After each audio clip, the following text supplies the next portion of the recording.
മോഹൻലാൽ 1983 1983 മോഹൻലാൽ അഭിനയിച്ച സിനിമകളെ കുറിച്ചാണ് ഈ എപ്പിസോഡ് ഞാൻ ഡിസ്കസ് ചെയ്യാൻ പോകുന്നത്.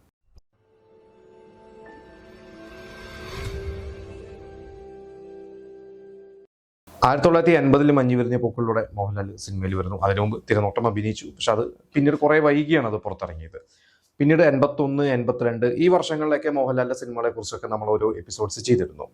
അപ്പൊ 83 എത്തിക്കഴിഞ്ഞപ്പോൾ മോഹൻലാൽ അപ്പോഴും വില്ലനായിട്ടാണ്, ക്യാരക്ടർ റോളുകളാണ്, പിന്നെ കൂടുതൽ കുറച്ച് നായക വേഷങ്ങളൊക്കെ മോഹൻലാൽ ചെയ്യുന്നുണ്ട്. അപ്പൊ എന്തായാലും ഈ 83 എന്ന് പറയുന്ന ഒരു വർഷം ഏകദേശം 20 കൃത്യമായിട്ട് ഒരു അപ്രോക്സിമേറ്റ് കണക്കാണ് ഞാൻ പറഞ്ഞ. കുറച്ച് സിനിമകളൊക്കെ മിസ്സിംഗ് ഉണ്ടാവും ഞാൻ നോക്കിയതിൽ. എന്തായാലും ഒരു 26, 27ഓളം സിനിമകളിൽ മോഹൻലാൽ അഭിനയിച്ചിട്ടുണ്ട്. ഇതിൽ ഭൂരിഭാഗം സിനിമകളും, ഭൂരിഭാഗം എനിക്ക് തോന്നുന്നു ഒരു സോളോ ഹീറോ ഒന്നും മോഹൻലാൽ ആ സമയത്തും അഭിനയിച്ചിട്ടില്ല. അതൊക്കെ കുറച്ചുകൂടിയും കഴിഞ്ഞിട്ട് 84 ഒക്കെ എത്തിക്കഴിഞ്ഞപ്പോഴൊക്കെയാണ് കൂടുതൽ ഒരു സോളോ ഹീറോ ആ ലെവലിലോട്ടൊക്കെ എത്തിയത്. എന്തായാലും ഇപ്പോൾ 83യുടെ ഒരു ലിസ്റ്റ് നമുക്ക് നോക്കാം. അതിൽ കുറേ സിനിമകൾ ഈ പറഞ്ഞ മൾട്ടി സ്റ്റാർ സിനിമകളൊക്കെ തന്നെയാണ്. അതിൽ ആദ്യത്തെ ഒരു സിനിമ എന്ന് പറയുന്നത് എൻ്റെ കഥ എന്ന് പറയുന്ന ഒരു സിനിമയാണ്. ആ എൻ്റെ കഥ എന്ന് പറയുന്ന സിനിമയിൽ മമ്മൂട്ടിയുണ്ട്, എന്നിട്ട് പ്രേംനസീറുണ്ട്, ഒരുപാട് വലിയൊരു സ്റ്റാർ കാസ്റ്റ് ഉള്ള ഒരു സിനിമ തന്നെയാണ്. പിന്നെ വിസ എന്ന് പറയുന്ന ഒരു സിനിമയുണ്ട്. വിസ എന്ന് പറയുന്ന ബാലു കിരിയത്ത് ഡയറക്ട് ചെയ്ത സിനിമയാണ്. ആ വിസയിൽ ശരിക്കും ശ്രീനാഥ്, മമ്മൂട്ടി, മോഹൻലാൽ, ജലജ, ശാന്തികൃഷ്ണ, ബാലയ്ക്ക് വലിയ സ്റ്റാർ കാസ്റ്റ് ഉണ്ട്.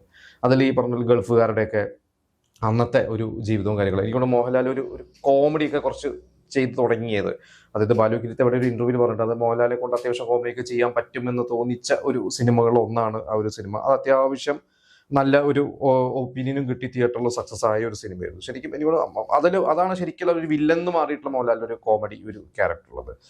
പിന്നെയുള്ളത് ഭൂകമ്പം എന്ന് പറയുന്ന ഒരു സിനിമയാണ്. അത് ജോഷി ഡയറക്ട് ചെയ്ത സിനിമയാണ്, പ്രിയദർശൻ എഴുതിയ സിനിമയാണ്. അതിൽ പ്രേംനസീറും ശ്രീവിദ്യയും ഒക്കെ പ്രധാന റോള്. അതിൽ കൂട്ടത്തിൽ ഒരു റോളിൽ മോഹൻലാലും ഉണ്ട്. ജയശങ്കർ എന്ന് പറഞ്ഞാൽ നമ്മുടെ തമിഴ് നടൻ ജയശങ്കറാണ്. പഴയ വലിയൊരു സ്റ്റാർ ആയിരുന്നു. അദ്ദേഹം അഭിനയിച്ചിട്ടുണ്ട് ഈ ഒരു സിനിമയിൽ. അതിൽ ഭൂകമ്പം അത്യാവശ്യം നന്നായിട്ട് ഓടിയ ഒരു കളക്ട് ചെയ്ത ഒരു സിനിമ തന്നെയായിരുന്നു. പിന്നെ ഹലോ മദ്രാസ്കൾ എന്ന് പറഞ്ഞു വിജയ് വില്യംസ് ഡയറക്ട് ചെയ്തത്. അതിലും ഇപ്പം ശങ്കറും മോഹൻലാൽ, രാജ്കുമാർ, അന്ന് ശങ്കറും രാജ്കുമാറൊക്കെ മോഹൻലാലിനെക്കാട്ടും കൂടുതൽ താരമൂല്യമുള്ള നടന്മാരാണ്.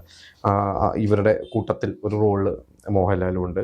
പിന്നെ ഗുരുദക്ഷിണ എന്ന് പറയുന്ന ഒരു സിനിമയുണ്ട്. അത് ബേബി, പണ്ടത്തെ ഒരു ഹിറ്റ്, പ്രത്യേകിച്ച് ലിസ ബേബി എന്നൊക്കെയാണ് വിളിക്കുക. അത് അറിയാം, അന്ന് ഹൊറർ സിനിമകളുടെയൊക്കെ ആളായിരുന്നു. ഒരുപാട് ഹിറ്റ് സിനിമകളുണ്ട്. അതിലും ഈ ഒരു സിനിമയിൽ അതിൽ കുറേ സ്റ്റാർ കാസ്റ്റ് ഉണ്ട്. മമ്മൂട്ടി ഉണ്ട്, രതീഷ് ഉണ്ട്, അടൂർ ബാസി ഉണ്ട്, ടി ജി രവി ഉണ്ട്. അതിൽ ചെറിയൊരു വേഷത്തിലാണ് ഇതിൽ മോഹൻലാൽ അഭിനയിച്ചിരിക്കുന്നത്. അതിൽ എങ്കൽ വാത്തിയാർ എന്ന് പറയുന്ന ഒരു തമിഴ് സിനിമയുടെ റീമേക്കാണ് ഒരു സിനിമ. പിന്നെ നസീമ എന്ന് പറയുന്ന ഒരു സിനിമ, അത് എ ഷെറീഫ് ഡയറക്ട് ചെയ്തിട്ടുള്ള ഒരു സിനിമയാണ്. അതിൽ മോഹൻലാലും നെടുമുടി വേണു, നിത്യ, റാണി പത്മിനി ഇവരെല്ലാവരും ഉണ്ട്. അന്ന് നെടുമുടിയാണ് നമുക്കറിയാം താരമൂല്യമുള്ള ഒരു നടൻ. പിന്നെ കൊലക്കൊമ്പൻ എന്ന് പറയുന്ന ഒരു സിനിമയുണ്ട്. അത് ഹിറ്റ് മേക്കർ ശശികുമാർ. പിന്നീട് ഈ ശശികുമാർ എന്ന സംവിധായകന്റെ തന്നെ സിനിമകളിലെ നായകതുല്യമായിട്ടുള്ള വേഷങ്ങളൊക്കെ ചെയ്തിട്ട് മോഹൻലാൽ ഒരുപാട് ഹിറ്റുകൾ പിന്നീട് മോഹൻലാലിന് ലഭിച്ചിട്ടുണ്ട്. ഇത് ശശികുമാറിന്റെ ഈ കൊലകൊമ്പനിൽ മോഹൻലാൽ, MG സോമൻ, മേനക, പ്രതാപചന്ദ്രൻ ഇവരെല്ലാവരും കൂടിയുള്ള ഒരു മൾട്ടി സ്റ്റാർ സിനിമ തന്നെയാണ്. പിന്നെ കുയിലിനെ തേടി എന്ന് പറയുന്ന സിനിമ. ഈ സിനിമ ശരിക്കും ആ വർഷത്തെ ഏറ്റവും വലിയ ഹിറ്റുകളിൽ ഒന്നായിരുന്നു. ഒരു 100 ദിവസത്തിന് മുകളിൽ ഓടിയ ഒരു സിനിമ. ഇതിൽ ശരിക്കും രോഹിണി, മാസ്റ്റർ രഘു, അതായത് മാസ്റ്റർ രഘു എന്ന് വിളിച്ച് പിന്നീട് ഇണയിലും നമ്മൾ നീലഗിരി വരെയൊക്കെ കണ്ടിട്ടുണ്ട്. ഒരു കാരണം എന്നുള്ള പേരിൽ പിന്നീട് തമിഴിലൊക്കെ ഒരുപാട് നായകനായിട്ട് സിനിമ ചെയ്തിട്ടുണ്ട്. ഇവരാണ് ഇതിലൊരു പ്രധാന വേഷമുള്ളത്. മോഹൻലാൽ ഇതിലൊരു മോഹൻലാലിന്റെ തമ്പുരാൻകുട്ടി എന്ന് പറഞ്ഞ ഒരു കഥാപാത്രം. അത് ശരിക്കും ചെറിയൊരു നെഗറ്റീവ് ടച്ചുള്ള ഒരു ക്യാരക്ടറാണ്. അത്യാവശ്യം നന്നായിട്ട് ശ്രദ്ധിക്കപ്പെട്ട, മോഹൻലാലിന്റെ വില്ലൻ വേഷങ്ങളിൽ ശ്രദ്ധിക്കപ്പെട്ടിട്ടുള്ള ഒരു സിനിമ തന്നെയായിരുന്നു. പിന്നെ ഹിമവാഹിനി എന്ന് പറഞ്ഞ് PG വിശ്വംഭരൻ, മമ്മൂട്ടിക്ക് സ്ഫോടനം കൊടുത്ത, അതായത് മമ്മൂട്ടിയുടെ തുടക്കകാലത്ത് ഏറ്റവും മികച്ച റോളുകളൊന്നും കൊടുത്ത PG വിശ്വംഭരൻ. പിന്നീട് ഒരുപാട് സിനിമകൾ PG വിശ്വം മമ്മൂട്ടി മോഹൻലാലിനെ വെച്ച് ചെയ്തിട്ടുണ്ട്.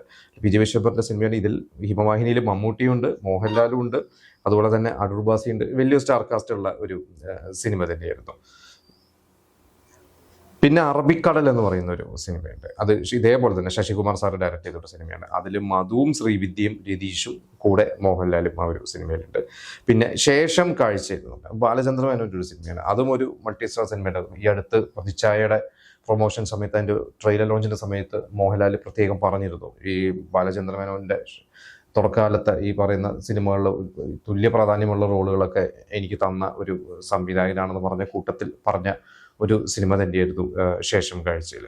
പിന്നെ മറക്കിൽ ഒരിക്കലും എന്ന് പറയുന്ന സിനിമ, അത് ഫാസിൽ മോഹൻലാലിന്റെ ഗുരു എന്ന് വേണമെങ്കിൽ പറയാം. മഞ്ഞ് വിരിഞ്ഞ പൂക്കളിലൂടെ വന്ന ഫാസിൽ പിന്നീട് ശരിക്ക് ഫാസിലിന് ഒരു എൻ്റെ മാമാട്ടി കുട്ടിയമ്മ എന്ന് പറയുന്ന സിനിമ വരെ കുറച്ച് ഫ്ലോപ്പുകളൊക്കെ ആയിരുന്നു. എനിക്ക് തോന്നുന്നു ഈ മറക്കിലൊരിക്കലൊന്നും അത്ര വലിയൊരു ഹിറ്റ് അല്ലായിരുന്നു തോന്നുന്നു. അതിൽ പ്രേം നസീറാണ് മെയിൻ റോള്, പിന്നെ ശങ്കറും ഉണ്ട്, പിന്നെ അംബിക കൂട്ടത്തിൽ മോഹൻലാലും ഉണ്ട്.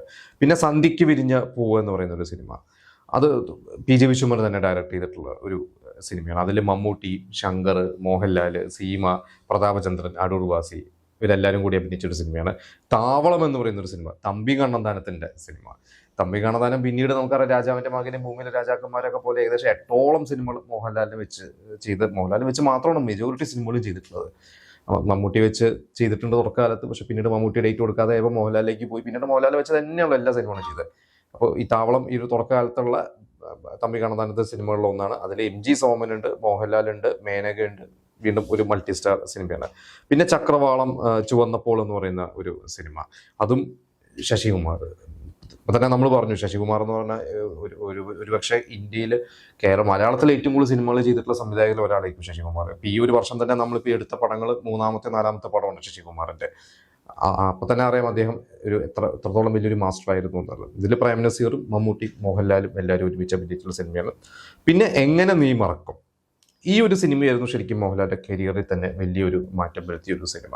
ഇതിൽ ഒരു ട്രയാങ്കിൾ ലവ് സ്റ്റോറിയാണ്. ശങ്കറും മോഹൻലാലും മേനകയും കൂടി അഭിനയിച്ച ഒരു സിനിമയാണ്. നമുക്ക് എല്ലാവർക്കും അറിയാം അതിലെ പാട്ടുകളൊക്കെ നമ്മൾ ഒരുപാട് ഇപ്പോഴും റിപ്പീറ്റഡ് നമ്മൾ കേൾക്കുന്ന പാട്ടുകളൊക്കെ തന്നെയാണ്. ദേവദാരു പൂത്ത് എന്ന് പറയുന്ന ഒരു പാട്ടൊക്കെ, അത് ശങ്കറിന്റെ ഒരു ഇതിലായിരുന്നു ആ ഒരു പടം വന്നെങ്കിലും ഈ സിനിമ ഇറങ്ങി കഴിഞ്ഞ ശേഷം ശങ്കറിനെക്കാട്ടും ഗുണം ചെയ്തിട്ടുള്ളത് മോഹൻലാലിന് തന്നെയായിരുന്നു. പിന്നെ ഇനിയെങ്കിലും എന്ന് പറയുന്ന ഒരു സിനിമ, അതൊരു multi star cinema. IV Sasi, T ദാമോദരൻ്റെ സിനിമയാണ്. അതിൽ മോഹൻലാലും ലാലു ലക്സും രതീഷ്, റാണി പത്മിനി, പിന്നെ മമ്മൂട്ടി എല്ലാവരും ഉണ്ട്. വലിയൊരു സ്റ്റാർ കാസ്റ്റ് ഉള്ള ഒരു സിനിമയാണ്. പിന്നെ ആട്ടക്കലാശം, ശശികുമാറിൻ്റെ സിനിമ. ഇതിൽ മോഹൻലാലും പ്രേം നസീറും ലക്ഷ്മിയാണ്. ഈ ഒരു സിനിമയാണ് ശരിക്ക് മോഹൻലാലിന് കുറച്ചും കൂടിയും ഒരു താരമൂല്യം കൊണ്ടുവരാൻ അതിൻ്റെ ഒരു തുടക്കം. ഞാൻ പറഞ്ഞ ഒരു നായക തുല്യമായിട്ടുള്ള റോൾ എന്നൊക്കെ പറഞ്ഞു. അന്ന് മമ്മൂട്ടിക്കാണ് കുറച്ചുകൂടി താരമൂല്യം ഉള്ളത്, പക്ഷേ എങ്കിലും മമ്മൂട്ടി വേണ്ട, മോഹൻലാൽ തന്നെ മതി എന്ന് പറഞ്ഞ എൻ്റെ ഫിലിം മേക്കേഴ്സ് മോഹൻലാലിനെ കാസ്റ്റ് ചെയ്യുന്നു. അങ്ങനെ ആ സിനിമ മോഹൻലാലിന് പ്രത്യേകിച്ച് അതൊരു BC ഓഡിയൻസിൻ്റെ ഇടയിലായിരുന്നു ആ ഒരു സിനിമ ഏറ്റവും കൂടുതൽ ക്ലിക്കായിട്ടുള്ളത്. പിന്നെ ക്ലാസിക് സിനിമകളുടെ സംവിധായകൻ ഭരതൻ്റെ ഒരു സിനിമ കാറ്റത്തെ കിളിക്കൂട് എന്ന് പറയുന്ന ഒരു സിനിമ. അത് നെടുമുടി വേണുവിൻ്റെ ഒരു കഥ T ദാമോദരൻ എഴുതിയൊരു സ്ക്രിപ്റ്റാണ്. ആ സിനിമയിൽ മോഹൻലാലിന് വീണ്ടും നല്ലൊരു പോസിറ്റീവ് ക്യാരക്ടറാണ് കിട്ടിയത്. അതിൽ ഭരത് ഗോപിയാണ് ഒരു പ്രധാന നായകനെന്ന് പറയാം. ഭരത് ഗോപിയും, ശ്രീവിദ്യ, പിന്നെ മോഹൻലാൽ, രേവതി ഇവരെല്ലാവരും ഉണ്ട്. പക്ഷേ എനിക്ക് തോന്നുന്നു മോഹൻലാൽ ഒരു കുടുംബ പ്രേക്ഷകർക്ക് മോഹൻലാലിനെ കൂടുതൽ ഇഷ്ടപ്പെട്ട് തുടങ്ങിയ സിനിമകളിൽ ഒരു സിനിമ തന്നെയായിരുന്നു കാറ്റത്തെ കിളിക്കൂട്.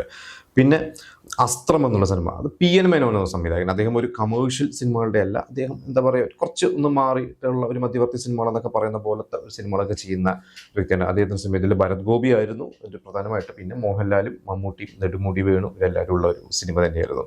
പിന്നെ ചങ്ങാത്തം എന്നുള്ള സിനിമ, ഭദ്രൻ പിന്നീട് സ്ഫടികവും ഒളിമ്പിൻ അന്തോണിയൊക്കെ പോലെ മോഹൻലാലിനെ വെച്ചിട്ട് ഒരുപാട് സിനിമകൾ ചെയ്തിട്ടുണ്ടായിരുന്നു. സ്ഫടികം തന്നെ പറയാം, നമുക്ക് എടുത്തു പറയാവുന്ന ഒരു സിനിമയാണ്. ഇതിൽ മോഹൻലാൽ ഒരു നെഗറ്റീവ് റോളാണ്. ആ സിനിമ കണ്ടവർക്കറിയാം എത്രത്തോളം ഒരു കൊടും ക്രൂരനായ, ഇത് ചിരിച്ചുകൊണ്ട് ക്രൂരത കാണിക്കുന്ന അങ്ങനത്തെ ഒരു വില്ലൻ ക്യാരക്ടറാണ് മോഹൻലാലിൻ്റെ. അതിൽ മമ്മൂട്ടി മാധവിയാണ് അതിൽ പ്രധാന നായികയായിട്ടുള്ളത്. പക്ഷെ ആ സിനിമ അന്ന് അത്യാവശ്യം ഭയങ്കര ഒരു ഹിറ്റായിട്ടുള്ള സിനിമയായിരുന്നു. മോഹൻലാലിൻ്റെ വില്ലൻ വേഷം വളരെയധികം ശ്രദ്ധിക്കപ്പെട്ടിട്ടുള്ള സിനിമയാണ്. പിന്നെ ഒരു മുഖം പല മുഖം എന്ന് പറയുന്ന ഒരു സിനിമ, അത് PK ജോസഫ്. അതിലും ഈ മൾട്ടി സ്റ്റാറാണ്. രതീഷ് ഉണ്ട്, മമ്മൂട്ടി ഉണ്ട്, മോഹൻലാൽ, ശ്രീവിദ്യ എല്ലാവരും അഭിനയിച്ച ഒരു സിനിമയാണ്. പിന്നെ നാണയം എന്നൊരു സിനിമയൊക്കെ എൻ്റെയൊക്കെ കുട്ടിക്കാലത്തേക്ക് ദൂരദർശനിൽ കണ്ടിട്ടുള്ള ഒരു സിനിമയാണ്. അതിൽ മമ്മൂട്ടിയും മോഹൻലാലും അവർ ബ്രദേഴ്സോ കസിൻസോ ആയിട്ടുള്ളൊരു സിനിമ, കുറേ മുമ്പ് കണ്ടിട്ടുള്ളത്. നല്ല രസമുള്ള ഒരു ഫൺ സിനിമയാണ്. അന്നത്തെ ഒരു യൂത്ത് സിനിമ എന്നൊക്കെ പറഞ്ഞാൽ IV ശശി, T ദാമോദരൻ കുട്ടികളുണ്ട്. മമ്മൂട്ടി മോഹൻലാൽ ഈക്വലാണ്. മധുവുണ്ട്, സീമയുണ്ട്, പൂർണിമയുണ്ട്, ശ്രീവിദ്യ ഉണ്ട്, എല്ലാവരും വലിയൊരു സ്റ്റാർ കാസ്റ്റുള്ള സിനിമയാണ്. പിന്നെ എൻ്റെ മാമാട്ടി കുട്ടിയമ്മ, അതും ഈ പറയുന്ന പോലെ ഫാസിൽ, ഞാൻ ഈ പറഞ്ഞ മഞ്ഞ് വിരിഞ്ഞ പൂക്കൾ കഴിഞ്ഞിട്ട് ഫാസിൽ ചെയ്ത സിനിമകളൊന്ന് വിചാരിച്ച പോലെ മഞ്ഞ് വിരിഞ്ഞ പൂക്കൾ പോലെ ഒരു ഹിറ്റ് അല്ലാത്തതുകൊണ്ട് ഒരു ഹിറ്റ് വേണം എന്ന് മനസ്സിൽ ഉറപ്പിച്ച് ഫാസിൽ ചെയ്തൊരു സിനിമ എൻ്റെ മാമാട്ടി കുട്ടിയമ്മ. അപ്പോൾ മഞ്ഞ് വിരിഞ്ഞ പൂക്കൾ അതേ ടീം ശങ്കർ, മോഹൻലാൽ, പൂർണിമ ഇവരൊക്കെ തന്നെ വേണമെന്ന് വിചാരിച്ചു. പക്ഷേ ശങ്കറിൻ്റെ ഡേറ്റ് ഒന്നും കിട്ടാത്തത് കൊണ്ടും ഭരത് ഗോപിനെ ആ റോൾ ഇട്ടിട്ടു. എന്നിട്ട് മറ്റേ റോള് മോഹൻലാൽ, നമുക്കറിയാം മോഹൻലാൽ അതിൻ്റെ ഒരു എക്സ്റ്റൻഡ് ക്യാമിയോ എന്നൊക്കെ വേണമെങ്കിൽ പറയാം. പക്ഷേ മോഹൻലാൽ നല്ലൊരു ക്യാരക്ടറായിരുന്നു, നല്ലൊരു സോഫ്റ്റ് ക്യാരക്ടറായിരുന്നു, വളരെ പോസിറ്റീവായിട്ടുള്ള ഒരു ക്യാരക്ടറായിരുന്നു.